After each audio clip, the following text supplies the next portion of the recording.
Comment le blasphème est-il puni dans l'islam? L'islam est la religion la plus mal interprétée au monde, notamment en raison d'inexactitudes historiques qui se répandent depuis longtemps. Les Arabes de l'Arabie pré-islamique ont souvent colporté de fausses informations sur Mahomet et ses disciples.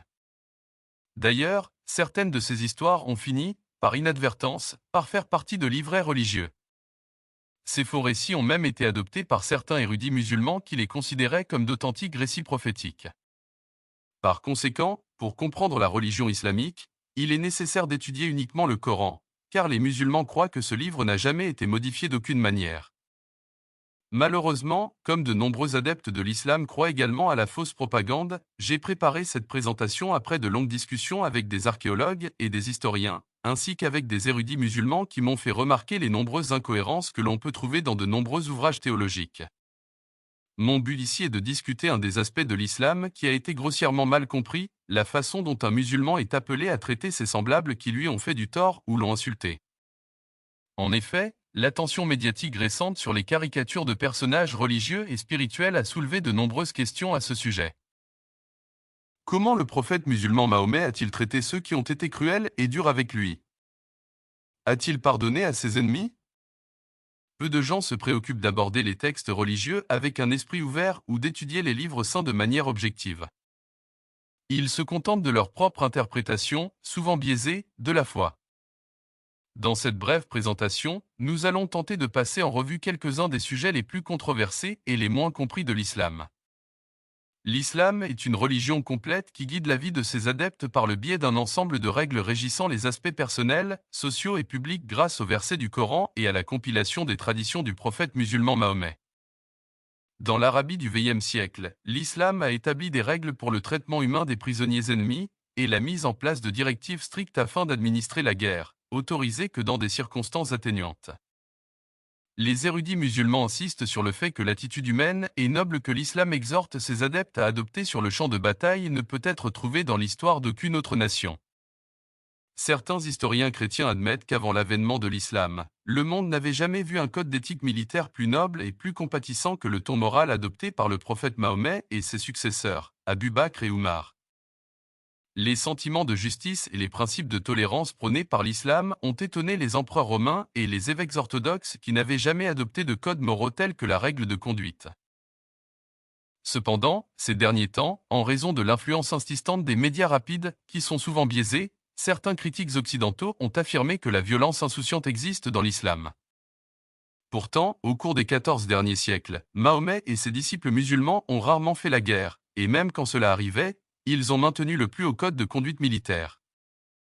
Pendant les croisades, alors que les musulmans étaient massacrés par de nombreux dirigeants chrétiens, les adeptes de l'islam ont continué à vivre selon les principes enseignés par Mahomet.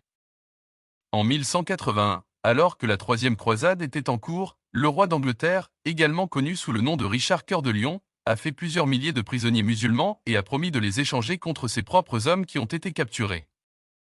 Mais il a ensuite manqué à sa parole et a fait comparaître devant lui 3000 hommes, femmes et enfants musulmans, tous attachés par des cordes. Le roi Richard ordonna leur exécution et ses soldats se jetèrent d'un seul coup sur les prisonniers sans défense et les massacrèrent de sang-froid à l'épée et à la lance. Bien que le chef musulman Saladin ait été témoin de ce génocide, il a rappelé à ces hommes la noble conduite que l'islam les exhortait à respecter, et donc, même à ce moment critique, le plus grand respect était toujours accordé à la vie humaine, à l'honneur et au bien, même sur le champ de bataille. Il ne fait aucun doute que, du vivant de Mahomet, de nombreuses batailles ont eu lieu entre les Arabes païens et les musulmans. Mais lors des 80 altercations qui ont eu lieu, moins de 1000 personnes ont perdu la vie dans les deux camps confondus, et aucun des morts n'était un civil, une femme ou un enfant. Sur le millier de personnes qui ont été tuées, près de 300 étaient musulmanes, tandis que les autres appartenaient à la partie adverse. Il convient également de noter que les musulmans ont été contraints de défendre leur foyer contre des obstacles insurmontables et n'ont jamais cherché activement à faire usage de la violence, ils n'ont jamais envahi une nation sans y être poussés. Pour en revenir à la question initiale, examinons ce que l'islam dit de ceux qui maltraitent ou insultent cette foi ou son prophète. L'islam est une religion qui fait preuve de compassion envers tous les êtres humains et les animaux, comme le mentionnent le Coran et les paroles de Mahomet. L'islam enseigne aux gens à pardonner aux autres et à demander le pardon de Dieu. Même lorsqu'une personne est lésée par d'autres, l'islam lui demande de ne pas désespérer de la miséricorde de Dieu. Au contraire, le prophète Mahomet aurait pardonné à tous ses ennemis, y compris à ceux qui l'ont insulté ou torturé. Dans la 3e sourate du Coran, Dieu informe les musulmans que les justes sont ceux qui maîtrisent la colère et pardonnent aux gens. Et Allah aime ceux qui font le bien. Verset 134. Si Mahomet a fait preuve d'une grande tolérance de son vivant, on ne peut pas en dire autant de tous les autres dirigeants des différents empires voisins. Par exemple, Louis IX, qui a vécu de 1214 à 1270 et a été couronné à la mort de son père Louis VIII, était communément appelé Saint Louis ou Louis le Saint. Il était un leader populaire et fut le seul roi de France à être canonisé par l'Église catholique. À l'âge adulte, Louis IX est devenu l'un des plus remarquables monarques européens du Moyen Âge. On se souvient de son règne comme d'un âge d'or médiéval au cours duquel le royaume de France a atteint des sommets économiques et politiques. Ses homologues dirigeants européens l'estimaient hautement pour sa réputation d'équité et d'intégrité morale. Il fut un grand réformateur et a développé le système judiciaire royal français. Louis IX était également un dirigeant ambitieux et a mené les 7e et 8e croisades contre les musulmans lors desquelles il a massacré des milliers de personnes. Louis IX vénérait les valeurs de l'orthodoxie catholique et, en prenant le pouvoir, il a déclenché un règne de terreur parmi ses sujets en adoptant des lois barbares. Un des châtiments préférés de Louis était de punir le blasphème par la mutilation du visage. Quiconque parlait mal du christianisme ou de Jésus se faisait couper les lèvres et la langue. En plus de ne pas tolérer le blasphème, Louis IX a ordonné de brûler plus de 12 000 copies manuscrites du Talmud et d'autres livres juifs. Pendant des siècles, Louis IX a été considéré comme le dirigeant chrétien idéal parce qu'il était inspiré par le zèle chrétien et la dévotion catholique, mais certains historiens expriment leur horreur lorsqu'ils mentionnent les lois draconiennes sur le blasphème que le roi Louis avait mises en place à son époque. Néanmoins, punir le blasphème de manière aussi brutale n'était pas uniquement propre à la France. Beaucoup d'autres nations en Europe ont adopté cette pratique et ont brûlé ou torturé à mort les non-chrétiens. Des siècles plus tard, de nombreuses années après les croisades, l'Angleterre a d'ailleurs continué à appliquer des lois similaires et a puni le blasphème très sévèrement. Le délit de blasphème faisait à l'origine partie du droit canonique. À la fin des années 1100, le pape Innocent III a fondé un bureau spécial de l'Église dont le but était d'enquêter et de poursuivre l'hérésie, une persécution systémique que nous connaissons aujourd'hui sous le nom d'inquisition. L'Inquisition utilisait la torture pour punir l'hérésie et ceux qui refusaient de renoncer à leurs croyances étaient mis à mort, généralement par le bûcher, car le bûcher était considéré comme un merveilleux châtiment qui purifiait le pécheur. Comme le seul christianisme accepté en Europe occidentale à cette époque était le catholicisme romain, quiconque entretenait des doctrines contraires aux enseignements de l'Église était considéré comme hérétique. En 1415, le théologien tchèque, prêtre catholique et réformateur religieux, John Ras, a été traîné sur un lieu d'exécution publique en Allemagne et attaché au bûcher avec une chaîne autour du cou. La foule a empilé du bois jusqu'à son menton et l'a brûlé vif pour avoir affirmé que c'était Jésus-Christ, et non le pape, qui était le chef de l'Église. 14 siècles plus tôt, Mahomet, le fondateur de l'islam, annonça au monde que tous les hommes et toutes les femmes étaient égaux devant Dieu et que chaque être humain était libre de pratiquer son culte comme il l'entendait. Parler mal de Dieu ou du prophète n'est pas punissable selon les pratiques musulmanes, car l'islam invite les croyants à remettre en question cette foi et ses principes. Il est strictement interdit par le Dieu islamique de mutiler, torturer ou brûler les personnes qui rejettent la foi islamique, et la 5e sourate du Coran annonce « Ne laissez pas la haine des gens vous empêcher d'être juste. Soyez juste. » Et ailleurs dans le Coran, il est mentionné que Dieu aime ceux qui agissent avec justice. Le prophète islamique a enseigné aux gens que la caractéristique principale d'un musulman est que, s'il est lésé par les autres, il ne s'emporte pas et qu'il ne perde pas la maîtrise de soi. Au contraire, il pardonne les malfaiteurs du plus profond de son cœur. Ces lois islamiques ne furent cependant pas respectées en Europe et des milliers de personnes ont constamment souffert des persécutions religieuses perpétrées par les dirigeants tant catholiques que protestants. En 1378, le pape Grégoire XI a ordonné la persécution de John Wycliffe et des Lollards pour avoir exprimé leur dissidence. Cela a permis la torture et le meurtre de nombreux dirigeants protestants innocents. Une décennie plus tard, en 1400, le roi Henri IV a adopté des lois qui ont rendu possible la torture et l'emprisonnement des hérétiques et permis aux évêques d'arrêter tous les prêcheurs d'hérésie, tous les maîtres d'école infectés par l'hérésie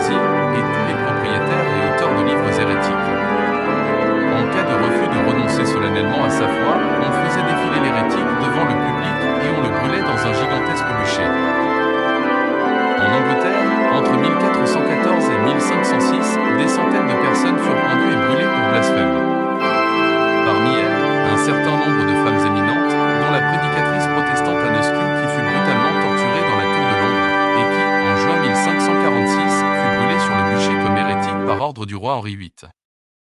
De nombreux autres protestants anglais ont été scandalisés par le traitement infligé à Anne, en particulier parce qu'elle a été écartelée sur le chevalet de torture qu'il a violemment étendu jusqu'à ce que ses os et ses membres soient complètement brisés. Anne Askew en fut terriblement handicapée, mais cela n'empêcha pas les tribunaux anglais d'ordonner son exécution. Malgré la douleur atroce dont elle souffrait, elle fut portée au bûcher par les gardes et brûlée vive devant une foule anglaise railleuse. Lorsque l'ancien archevêque de Canterbury abandonna brièvement sa foi catholique, il fut condamné à mort pour blasphème. Afin d'éviter d'être brûlé sur le bûcher, il renia sa foi protestante en mars 1556. Mais malgré cette rétractation, la reine Marie Ier refusa de lui accorder son pardon et il fut brûlé vif pour hérésie. Après la mort du roi Henri, sa fille, la reine Marie d'Angleterre, continua à persécuter les gens en vertu des lois anglaises sur le blasphème. Toujours en 1556, Perrotine Massey, sa sœur, Guillemine Gilbert ainsi que leur mère, Catherine Coche, furent accusées d'avoir reçu un gobelet volé, mais les femmes furent déclarées non coupables. Cependant, pendant le procès, il a été consigné que ces femmes n'avaient pas fréquenté l'Église. Dès lors, elles furent toutes trois reconnues coupables d'hérésie et condamnées à être brûlées sur le bûcher. Perrotine était enceinte, mais les catholiques du XVe siècle pensaient qu'il était acceptable de tuer un enfant à naître et donc d'exécuter les femmes enceintes. Les trois femmes ont été brûlées sur le même bûcher, mais, sous l'effet des flammes, le ventre de la femme enceinte a éclaté et son enfant est tombé à terre. Lorsque les spectateurs ont exprimé le désir de sauver l'enfant, le bourreau a tout de même ordonné de ramener le bébé et de le jeter dans le feu. De nombreuses années après la disparition de la reine Marie, les tribunaux anglais ont continué à punir les citoyens pour blasphème. En 1656, le chef quaker anglais James Naylor, qui prêchait contre la traite des esclaves, fut accusé de blasphème et fut ensuite condamné par le Parlement du Second Protectorat à la flagellation, au pilori, au marquage au fer rouge sur le front et au perçage de la langue, puis maintenu en prison à vie pour travaux forcés. Du XVe siècle au milieu du XVIe siècle, le blasphème contre le christianisme fut considéré comme un délit de droit commun. Ces lois sur le blasphème ont été utilisées comme instrument juridique pour persécuter les athées et les personnes d'autres confessions. Toutes sortes de blasphèmes, y compris le fait de tourner en dérision les écritures bibliques et d'en exposer une partie au mépris ou au ridicule, étaient punis de mort, d'emprisonnement, de châtiment corporel et d'amende par les tribunaux ecclésiastiques. Alors que les chrétiens du Moyen Âge pratiquaient avec zèle les lois sur le blasphème, celles-ci ont continué à fleurir au XVe siècle. En 1921, les tribunaux britanniques ont envoyé John William Gatt en prison pour blasphème après qu'il ait publié des pamphlets. Dans ces pamphlets, Gatt fit la satire de l'histoire biblique de Jésus entrant à Jérusalem et a comparé Jésus à un clown de cirque. Malgré le fait qu'il souffrait d'une maladie incurable, il a été condamné à 9 mois de travaux forcés et est mort peu après sa libération. Pourquoi les musulmans sont-ils préoccupés par les caricatures du prophète ? De récents événements médiatiques organisés par des magazines en France et au Danemark ont montré des caricatures du prophète musulman Mahomet, prétendument pour défendre la liberté d'expression.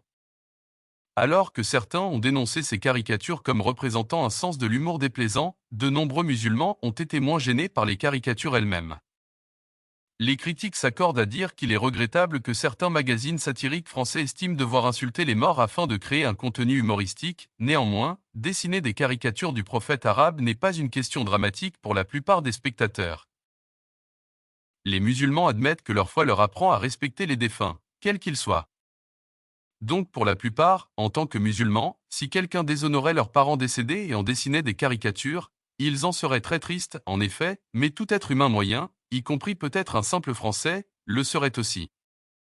Certains érudits musulmans se sont empressés de souligner que la caricature de Mahomet leur a rappelé comment leur prophète traitait ses ennemis. Au XXe siècle, en Arabie, des milliers de païens refusaient de croire au prophète arabe Mahomet et rejetaient ses appels à croire en un Dieu unique et à faire l'aumône aux pauvres. Les riches entrepreneurs embauchaient souvent des poètes pour déshonorer et souiller la réputation du prophète. Ils demandaient également aux gamins des rues de lui lancer des pierres, à tel point que le sang coulait de son corps et remplissait ses chaussures, mais Mahomet ne s'est jamais vengé d'eux, car il vivait tel un emblème de pure miséricorde. C'était sa façon de vivre, pardonner et faire la paix avec ses ennemis. De nombreux musulmans imaginent qu'au XVe siècle, si Mahomet avait été témoin de la tendance à publier et à réimprimer des caricatures et des dessins idiots de lui dans de nombreux magazines européens, il ne se serait guère agité à ce sujet et aurait probablement demandé à ses disciples de leur rendre l'appareil avec amour. Quelle serait la réaction islamique? On sait que Mahomet a tendu le rameau d'olivier à ceux qui ont brutalement tué puis mutilé le corps de son oncle Remze. L'oncle de Mahomet, Remze, était une des personnes les plus chères au prophète musulman, mais Mahomet n'a pas vengé sa mort. Au lieu de cela, il a décidé de faire preuve de pitié envers ses assassins et a pardonné à la femme qui a ordonné cette forme méprisable d'assassinat. En prêchant les principes fondamentaux de l'islam, Mahomet a enseigné aux Arabes qu'ils devaient être patients et inébranlables face à l'adversité. Dans le livre saint musulman connu sous le nom de Coran, Dieu conseille aux adeptes de l'islam d'adopter la compassion envers tout. Qu'il pardonne et qu'il pardonne. N'aimez-vous pas qu'Allah vous pardonne? Et Allah est souvent clément, très miséricordieux. Verset 22 du sourate 24. Si les gens sont lésés, alors ils devraient s'efforcer de faire preuve de compassion et de compréhension envers le malfaiteur plutôt que de chercher à se venger. Tout au long de sa vie, Mahomet mit en pratique ces paroles par son propre exemple, et plutôt que de simplement tendre l'autre joue, l'islam a encouragé ses adhérents à aller au-delà de la réciprocité passive et à s'engager dans une bonté active envers le malfaiteur. Mahomet a encouragé les musulmans à adopter un comportement moraliste, didactique, et les a appelés à créer des liens et des relations d'amour avec ceux qui leur font du tort et ceux avec qui les musulmans pourraient être en désaccord. Si la pratique de Mahomet était appliquée à des événements récents, tels que les caricatures de certains prophètes bibliques, dont Mahomet, ce que le prophète de l'islam aurait exigé semble assez évident. Certaines nations à majorité musulmane ont appelé au boycott des produits français, mais de nombreux juristes musulmans considèrent cette réaction comme trop extrême et affirment qu'elle n'a aucun fondement dans l'islam. Les personnes qui ont appelé au boycott n'ont pas compris la mentalité du prophète de l'islam. Il a servi d'exemple moral et éthique pour toute l'humanité. Au début de sa vie de prophète, une femme arabe païenne vivant à la Mecque n'aimait pas Mahomet et désapprouvait ses enseignements monothéistes. Désireuse de lui faire subir le plus d'épreuves possible, cette femme lui jetait des déchets sur la tête chaque fois qu'il passait devant sa maison en allant prier dans la Kaaba, que l'on connaît également sous le nom de Temple d'Abraham. Mahomet a patiemment supporté cet affront et ne se plaignit jamais à ses compagnons. Ce petit jeu dura pendant de nombreux mois, jusqu'au jour où Mahomet est passé devant la maison de la femme et, qu'à sa grande surprise, aucun déchet n'est tombé sur sa tête. Mahomet regarda autour de lui et ne vit la femme nulle part. Inquiet, il alla frapper à la porte d'entrée de la maison de la femme. Une voix faible et timide lui donna la permission d'entrer. Lorsque Mahomet fut à l'intérieur, il trouva la femme malade et effrayée. Elle avait peur que Mahomet ne vienne la réprimander pour lui avoir jeté des déchets sur la tête. Mais Mahomet la réconforta et lui expliqua qu'il était venu vérifier si elle allait bien. La voyant en mauvaise santé, il jura de la soigner. Il s'est donc mis à nettoyer sa maison et à s'assurer qu'elle avait tout ce dont elle avait besoin pour être à l'aise. La femme fut tellement impressionnée par le comportement de Mahomet qu'elle décida d'abandonner ses folies passées et de devenir une citoyenne remarquable de la Mecque. Avant l'islam, l'Arabie était une région sans loi, où les riches exploitaient les pauvres et où les femmes étaient traitées avec indifférence. Mahomet a prêché le message de l'islam en Arabie à une époque où les droits de l'homme n'avaient aucune réalité et où les civilisations européennes actuelles étaient submergées par des guerres et des massacres effrénés, et où la plupart des sociétés étaient ancrées dans le paganisme. En ces temps sombres, Mahomet a enseigné aux gens un message de justice, de paix, de droits de l'homme, de droits des animaux et même de droits environnementaux, comme l'a ordonné le Dieu unique d'Abraham. Les érudits musulmans pensent que si le prophète avait été présent ici aujourd'hui, et avait vu les caricaturistes, il n'aurait pas appelé au boycott. Il aurait plutôt encouragé les affaires avec eux, et leur aurait même offert des avantages et d'autres récompenses.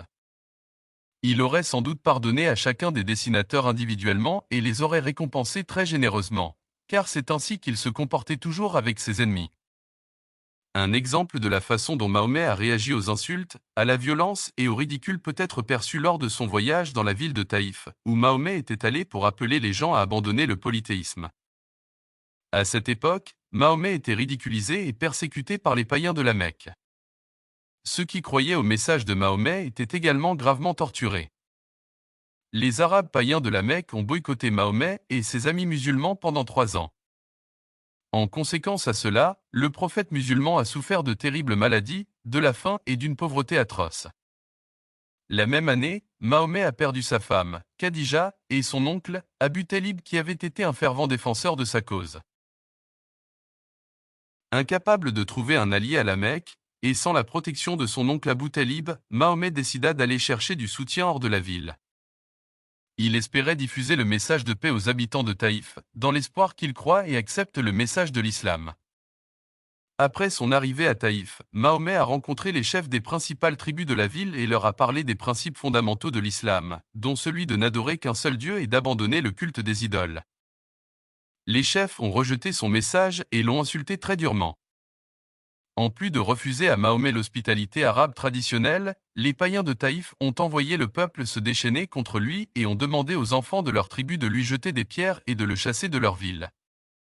Alors que la population de Taïf le bombardait de pierres, Mahomet tenta d'échapper à la colère de la foule. Mais l'assaut s'avéra trop lourd. Son corps a été grièvement blessé par la lapidation et ses chaussures ont été imbibées du sang qui s'écoulait de son corps. Au coucher du soleil, le prophète musulman trouva finalement refuge dans un verger vide. Assis, blessé et seul, à l'ombre d'un palmier, Mahomet pria avec ferveur son Dieu, l'unique Allah, et le supplia de pardonner aux habitants de Taïf. Il lui demanda de faire preuve de compassion et de miséricorde envers les païens et de ne pas leur envoyer de calamités. Mahomet n'envisageait pas de se venger de ceux qui le tourmentaient et le vilipendaient. Même lorsque l'ange Gabriel lui demanda la permission de détruire la ville de Taïf, Mahomet opta pour la pitié et non pour la violence à leur égard. Il ne fut pas vaincu par la rage ou la haine. Au lieu de chercher à se venger du peuple de Taïf, il dit à l'ange Gabriel, « J'espère plutôt que Dieu suscitera parmi leur descendance des gens qui adoreront Allah l'unique et ne lui attribueront pas de partenaire. » Comment les musulmans devraient-ils réagir aux caricatures de Mahomet? La vie de Mahomet est pleine d'exemples de la façon dont il traitait ses ennemis jurés. En Arabie, il y avait des gens qui le traquaient, espérant avoir l'occasion de l'attaquer ou de l'insulter. Parfois, ils attendaient que Mahomet commence à prier près du temple d'Abraham à la Mecque pour lui jeter des excréments d'animaux, de la bouse de chameau et d'autres déchets sur la tête, dès qu'il en avait l'occasion. Mais Mahomet ne les punissait jamais pour ses actions, bien au contraire, il récompensait ces vagabonds avec de beaux cadeaux. De nombreux musulmans estiment que si Mahomet avait vu ce que le magazine français et danois avait fait de ces caricatures, il aurait demandé aux musulmans d'acheter davantage de produits français plutôt que de les boycotter. Certains pensent que la France est un ennemi du monde musulman, mais cela ne saurait être plus éloigné de la vérité, car les Arabes et leurs voisins français vivent en paix depuis des centaines d'années.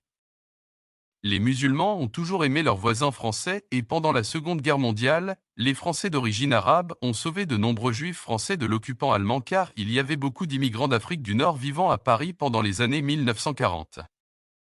Les musulmans et les juifs avaient beaucoup en commun, des noms à consonance similaires. Les hommes sont circoncis, et ils ne mangent jamais de porc. Lorsque l'occupant nazi a commencé à rassembler les juifs, leurs voisins musulmans les ont cachés dans un endroit que personne n'imaginait être fouillé par les Allemands, la mosquée de Paris. Lorsque les SS ont arrêté les juifs pour les déporter dans des chambres à gaz, le recteur de la grande mosquée de Paris a donné refuge à des milliers d'enfants juifs et a aidé les parents à échapper à la Gestapo en distribuant des papiers d'identité musulmans aux juifs français. Les juifs ashkénazes d'Europe de l'Est sont également connus pour avoir trouvé refuge dans une mosquée où les imams leur ont souvent délivré des certificats musulmans. Mais la Gestapo finit par soupçonner plusieurs imams d'avoir aidé les juifs, surtout après qu'un résistant français ait donné leur emplacement sous la torture. La grande mosquée a été attaquée par la Wehrmacht et les forces SS, mais les fidèles ont réussi à envoyer les juifs en Afrique du Nord la nuit précédant l'attaque. Les Juifs ont été sauvés, mais le chef imam a été arrêté et torturé très sévèrement par la Gestapo. Pourtant, l'homme musulman est resté courageux et n'a rien avoué. Les nazis furent déçus qu'Adolf Hitler et Heinrich Himmler aient travaillé avec zèle pour retourner les musulmans contre les Juifs. Ils allèrent même jusqu'à imprimer des millions de tracts qui l'ont dispersé dans les pays arabes d'Afrique du Nord. Les délégations nazies se sont rendues au Moyen-Orient, implorant les Arabes de prendre les armes contre leur population juive, essayant de les convaincre que les Juifs étaient des terroristes. Les nazis dirent aux Arabes qu'il allait regretter de ne pas les rejoindre. Les Alliés ont également essayé de satisfaire les Allemands en ne leur donnant pas de nouvelles excuses pour exhorter les Arabes. Ils ont donc gardé le silence sur l'Holocauste, bien que la Russie, l'Amérique et l'Angleterre aient été au courant du génocide en cours. Lorsque 2 sénateurs américains ont proposé une résolution visant à créer un État juif en Palestine, les émissions de propagande nazie ont qualifié cette initiative de tentative alliée d'effacer la civilisation islamique et d'éradiquer le Coran. La branche exécutive du gouvernement américain n'a pas perdu de temps pour condamner ces sénateurs et les a forcés à retirer leurs propositions. Le gouvernement nazi a continué à imprimer des tracts sur la dangerosité des Juifs. Plus tard, les nazis allemands ont changé de stratégie et ont fait des recherches. Ils ont découvert que les Arabes croyaient que le prophète Jésus n'était pas mort et qu'il reviendrait sur terre pour combattre l'Antéchrist. Cette fois, les tracts nazis annonçaient qu'Adolf Hitler était Jésus ressuscité et que les Juifs étaient les adeptes de l'Antéchrist borgne qui se déplaçaient au Moyen-Orient pour prendre le contrôle de leur pays et occuper la Terre sainte. Malgré tous leurs efforts, les musulmans français ont continué à aider leurs voisins et à les sauver des nazis. Comment Mahomet a-t-il traité ses ennemis? Mahomet a été attaqué à de nombreuses reprises au cours de sa vie. Sa maison et sa ville ont été plusieurs fois prises en embuscade par les païens de la Mecque et les Juifs de Médine. Cependant, afin d'adhérer aux strictes lois de la paix, Mahomet a permis aux musulmans de s'engager dans des guerres passives, uniquement en dernier recours. Bien que de nombreuses personnes ayant une connaissance superficielle de l'histoire s'empressent de lancer de fausses accusations contre Mahomet en prétendant qu'il prônait la violence, Mahomet n'a jamais tué ou même frappé une seule personne de toute sa vie. Lors des batailles imposées aux musulmans, le prophète a ordonné un traitement très humain des prisonniers tombés aux mains des musulmans. Ils pouvaient acheter leur liberté sur paiement de petites sommes d'argent, et certains d'entre eux étaient libérés sans aucun paiement. Tout dépendait de la discrétion du prophète ou de ses successeurs légitimes, qui gardaient en vue la sécurité des musulmans et l'ampleur du danger que représentait l'ennemi. Les captifs de la toute première bataille islamique, Badr, ont été libérés contre rançon, sous forme d'argent ou de travail qui consistait à apprendre à 10 enfants musulmans à lire et à écrire, tandis que ceux de la tribu de Taï ont été libérés sans aucune rançon. Même dans ce type d'esclavage, une condition était posée, une mère ne devait pas être séparée de son enfant, ni un frère d'un frère, ni un mari d'une femme, ni un membre d'un clan de son clan. Le prophète et le 4e califat de l'islam, Ali bin Abi Talib, ont prescrit les peines les plus sévères pour quiconque prenait un homme libre en esclavage. Par-dessus tout, l'islam a accordé des droits généreux aux femmes et aux hommes. Les femmes se voyaient souvent accorder plus de privilèges que les hommes et les enfants plus de privilèges que les femmes. Plus une personne est faible physiquement, plus l'islam lui donne de droits. L'idée que l'islam donne aux femmes moins de droits que les hommes est complètement fausse et inexacte, sans fondement, injuste et grossièrement infondée. Les femmes vivant lors de la période pré-islamique, lorsque l'infanticide féminin était la norme et que les femmes n'avaient aucun droit, n'étaient pas mieux traitées que le bétail.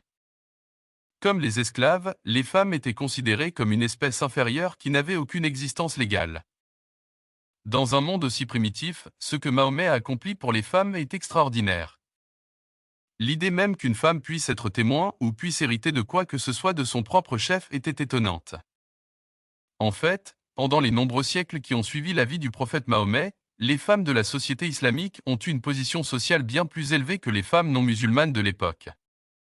Au cours du Moyen Âge, les musulmans ont été horrifiés de voir la façon dont les Occidentaux traitaient leurs femmes en Europe et dans les États des croisades. Quant aux gouvernements européens et aux érudits chrétiens, ils critiquèrent l'islam pour avoir donné trop de pouvoir aux petites gens comme les femmes et les esclaves. L'islam a donné ses premiers droits aux femmes à une époque où les femmes n'étaient rien d'autre que la propriété des hommes. L'islam a donné aux femmes le droit d'acheter et de vendre par elles-mêmes, d'avoir leur propre entreprise et d'exprimer leurs opinions sur le plan politique. Tous ces droits fondamentaux n'ont été accordés à la femme américaine que récemment. L'islam a encouragé les femmes à étudier et à apprendre les savoirs, les sciences et les lois islamiques, rompant ainsi une interdiction que plusieurs religions avaient stipulée et qui interdisait aux femmes d'acquérir toute connaissance religieuse et même de toucher aux textes religieux. L'islam a également aboli la pratique consistant à épouser une femme sans son consentement. Il a aussi réglementé le mariage et rendu obligatoire la dot que les hommes doivent donner aux femmes au moment de l'union. Il a permis à la femme d'exiger n'importe quelle somme d'argent de la part de son futur mari afin que le mariage soit légalisé. Elles étaient autorisées à ajouter des contrats de mariage et pouvaient y inclure tout ce qu'elles voulaient tant que cela n'allait pas à l'encontre des lois islamiques obligatoires et de la limite de temps, à savoir le mariage contractuel. Une femme pouvait y inclure des accords, notamment afin d'empêcher l'époux de prendre d'autres femmes pendant qu'il était marié avec elle. Alors que les autres femmes de l'époque n'avaient pas leur mot à dire dans le mariage et ne possédaient pas d'argent avant ou après le mariage, les hommes prenaient un nombre incalculable de femmes sans qu'aucune loi ne les limite. Dans l'islam, une femme avait le droit de gagner, de dépenser ou de garder son argent avant et après le mariage, mais aussi de dépenser l'argent de son mari comme si c'était le sien alors que le mari ne pouvait pas prendre l'argent de sa femme. L'islam a donné aux femmes d'innombrables droits relatifs à toutes les lois. Et en ce qui concerne la protection physique des femmes, l'islam leur a donné le droit de se couvrir, ce qui n'était pas autorisé dans d'autres endroits. Toute vertu et tout péché ont le même poids dans l'islam, qu'il soit commis par un homme ou une femme. Ainsi, il faudrait être très ignorant pour nier le fait que l'islam soit le premier libérateur de la femme. À la même époque, la Grande-Bretagne et la plupart des pays d'Europe se remettaient tout juste de la longue occupation romaine qui fut suivie par l'arrivée du christianisme. La société européenne était très fragmentée et les guerres tribales et les luttes royales pour obtenir le contrôle de la terre et des gens étaient monnaie courante. À quelques rares exceptions près, les femmes n'avaient que peu ou pas de droits et de rôle actif à jouer dans ces affaires. Après que Mahomet ait émigré à Médine et que l'islam soit devenu prédominant, au moment où l'aube de l'islam commença à éclairer la longue ombre de l'oppression sur les femmes et les esclaves, la civilisation française à la même période, l'an 586 de notre ère, a revendiqué la compassion et la civilité en adoptant une loi et une résolution, après de grandes délibérations et controverses. Cette loi et cette résolution ont permis aux femmes d'être considérées comme des êtres humains et non comme des animaux, même si elles ont été créées dans le seul but de servir l'homme. Alors que l'islam, la religion immuable, a été, est et sera toujours la première religion à déclarer que tous les êtres humains sont égaux aux yeux de Dieu.